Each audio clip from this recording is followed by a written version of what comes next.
Tragically, probably the thing that does most damage to people's souls in our church is the inability to be honest. One of the most important journeys is the journey to honesty. You've got to come clean to be clean.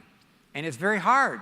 And we live in a world where we just hide. We're going to talk about that today. But coming out of hiding, being honest with who we are, what you need to understand is that is the most heroic thing. The Bible holds it up and says, when you're willing to do that, to be honest, to be vulnerable, God uses you in powerful ways. These are the heroes of the Bible. So today, we're going to look at a great man named Naaman. Now, all of us, what does it mean to, come clean, to get clean?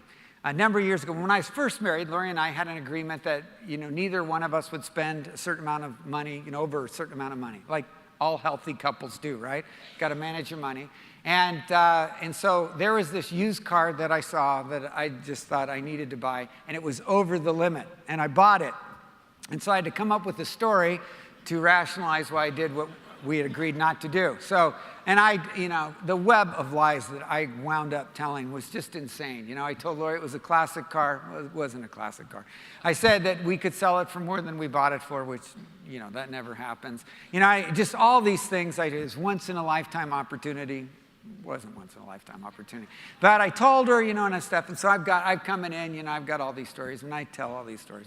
And she, she wants to believe me. She's highly suspect, but she wants to believe me. And so, of course, as I tell it to her, then she tells our friends. And she goes, oh, yeah, because we bought it because Ken's, it's a classic car. And people go, that is not a classic car.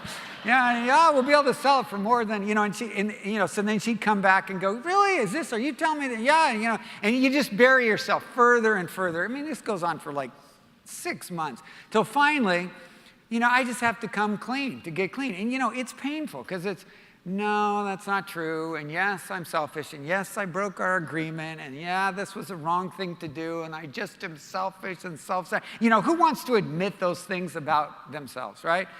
Of course, you've never done that. Right? The time that you had a party at your parents' house when you were a kid and you lied and you thought you'd get away with it. And then, of course, you started unraveling. You just kept lying and burying yourself, or you cheated on a test, or, you did something and you just one lie after another. And you learned the lesson that's critical. The only way you get to be clean is when you come clean.